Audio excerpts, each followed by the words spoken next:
Hi, this is Carl, and I'm going to post this up on my playlist for making stuff and doing stuff because it's a fun thing that I did.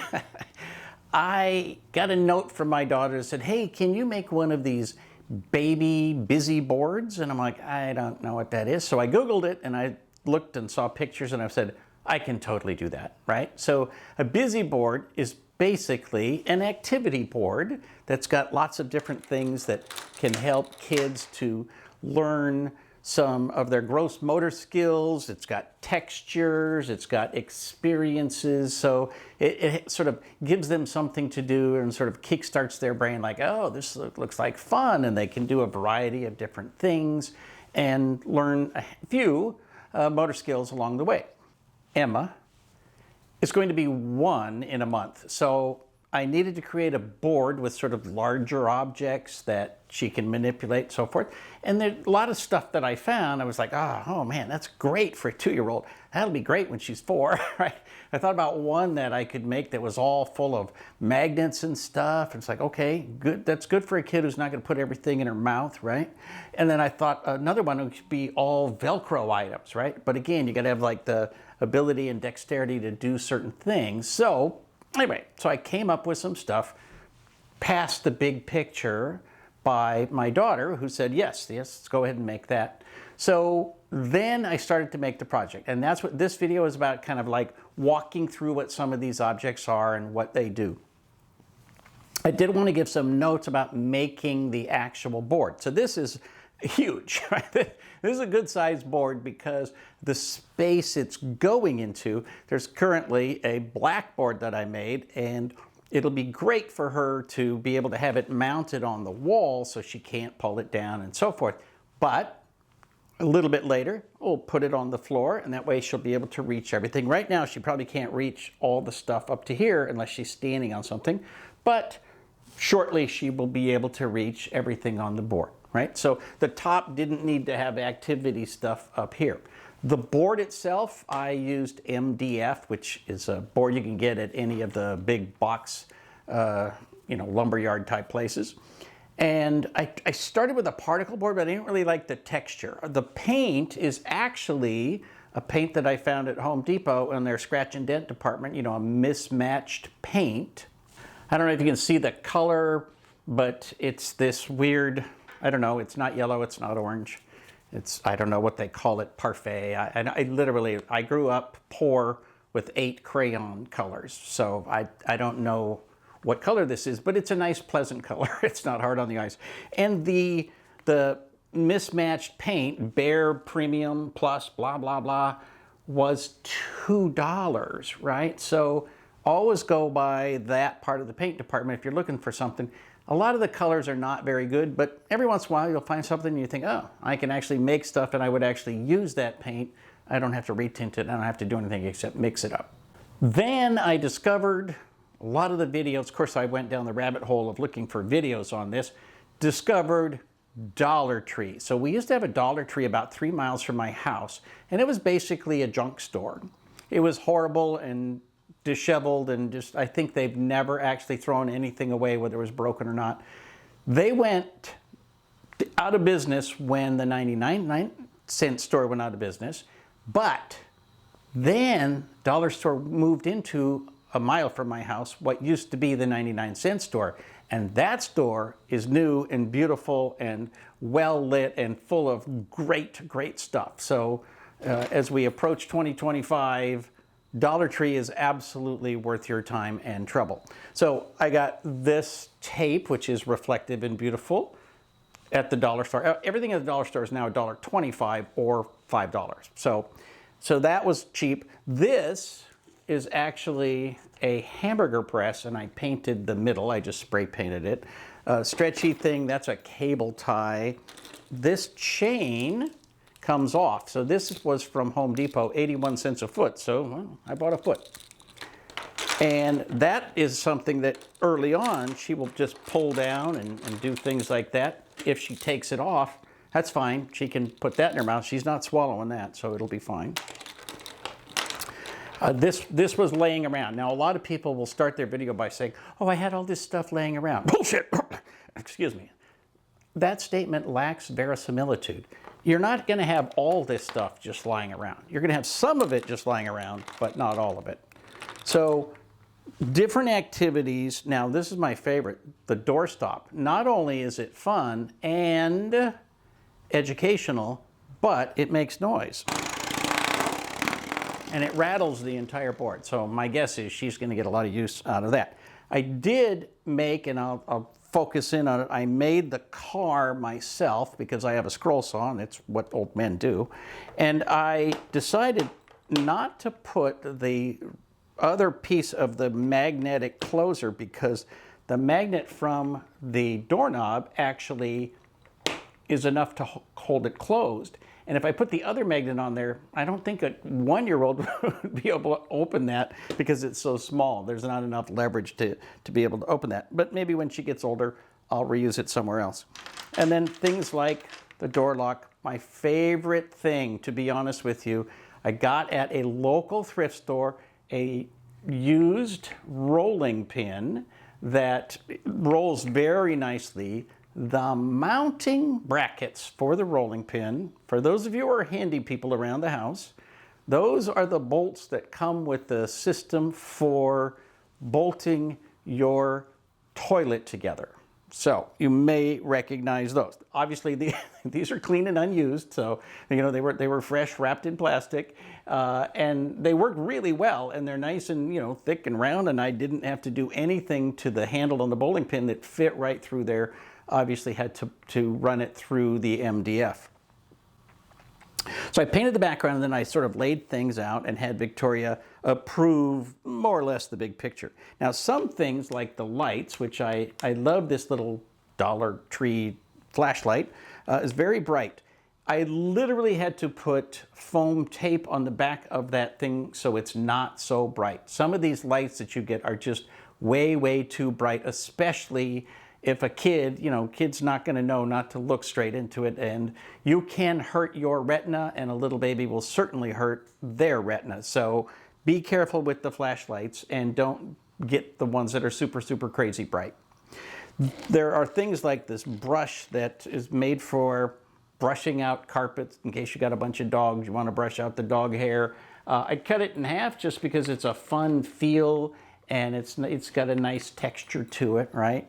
A light switch, which was a real light switch, and I could have mounted it straight to the MDF, but then I'd have stuff sticking way out in the back. So I didn't want to do that, so I made it on this I just made a little piece of wood cutout, and I painted it this beautiful green sparkly color. Then I have a little thing that's supposed to be a binky holder. So this is something you're supposed to like pin to the kid, and then when you open it, you can pin it to their collar, and then the binky goes around the little thing. But anyway, she could play with that.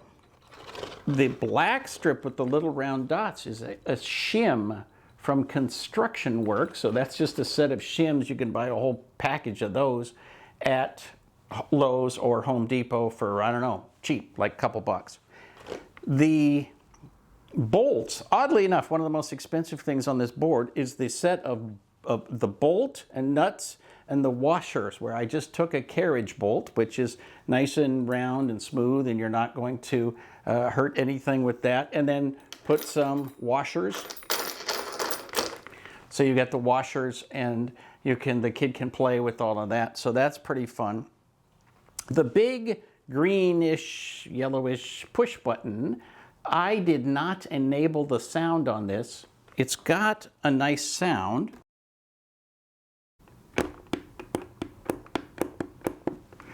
So when she plays with it, she'll have the feel and the sound of that.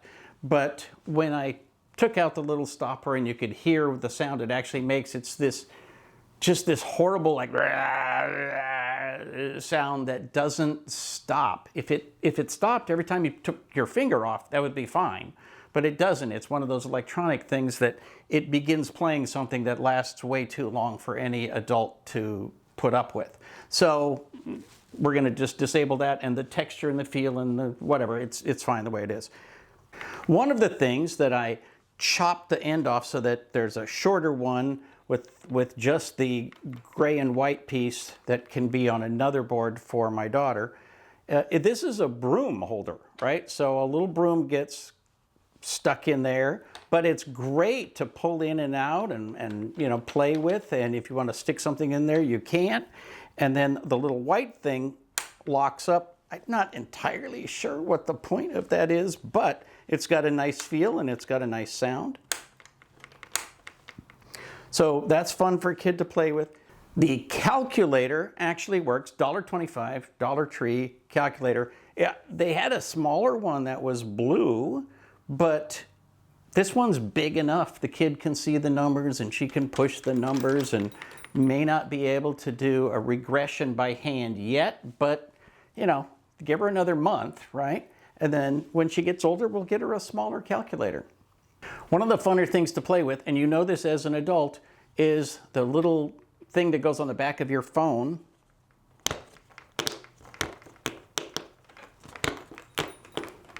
This one happens to be in the shape of a watermelon, and it's just fun, and I'm sure she'll pull it out and push it back in and pull it out and push it back in.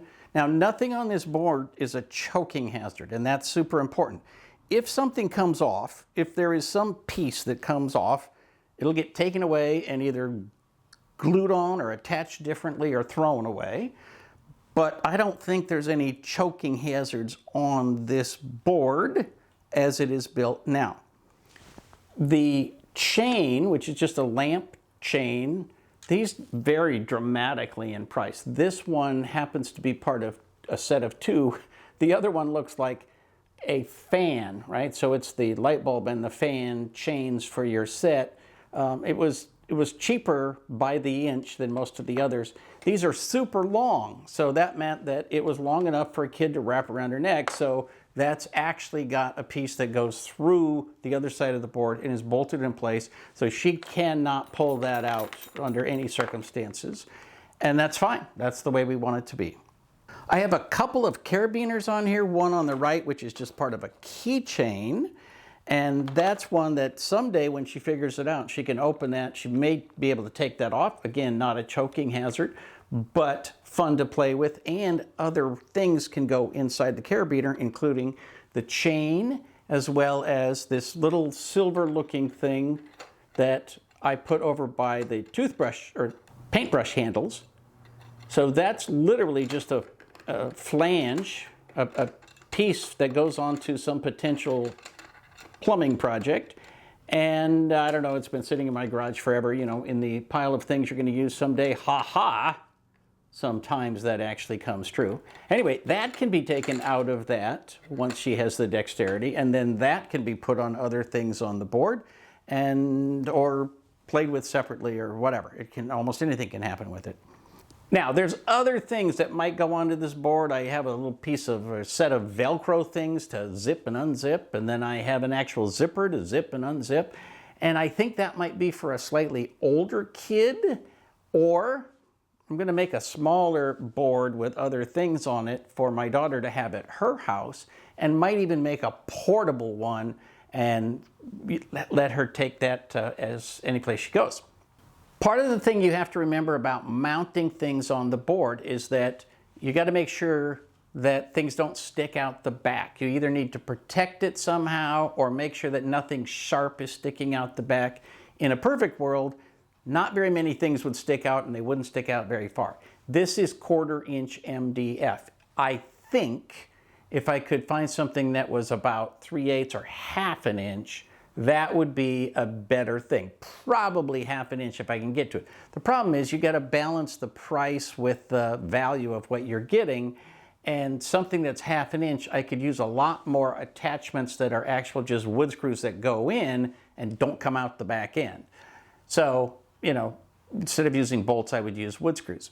You got to figure out what you want to do. Hot glue is your friend, but remember, hot glue is not permanent on many, many surfaces. It's great for keeping things in place so they don't move around. It is not great for attaching something permanently so it will never move.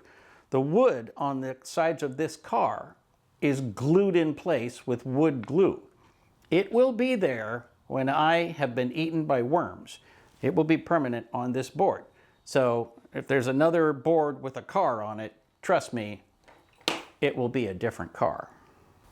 The bottom line is this is a super fun project, and I actually was so excited about it. I have all kinds of stuff that we did not use here. Some stuff that's for slightly older, and I might do another one of these in 6 months. I for sure will do one for my daughter. I might make a portable one for maybe an 18-month-old, and then we'll do it all again at the 2 and 3 and 4 year marks. Because a lot of the stuff that I have in mind, I'm thinking, oh, that would be awesome for a kid who's 4 or 5, right? Imagine a board full of nothing but switches and lights, and different lights do different things, and different combinations of lights do different things, and there might be an Arduino, there might be all kinds of things involved in that. So, such a great idea. Not only is it good for kids to get their brains engaged, it's not bad for adults to just make a board.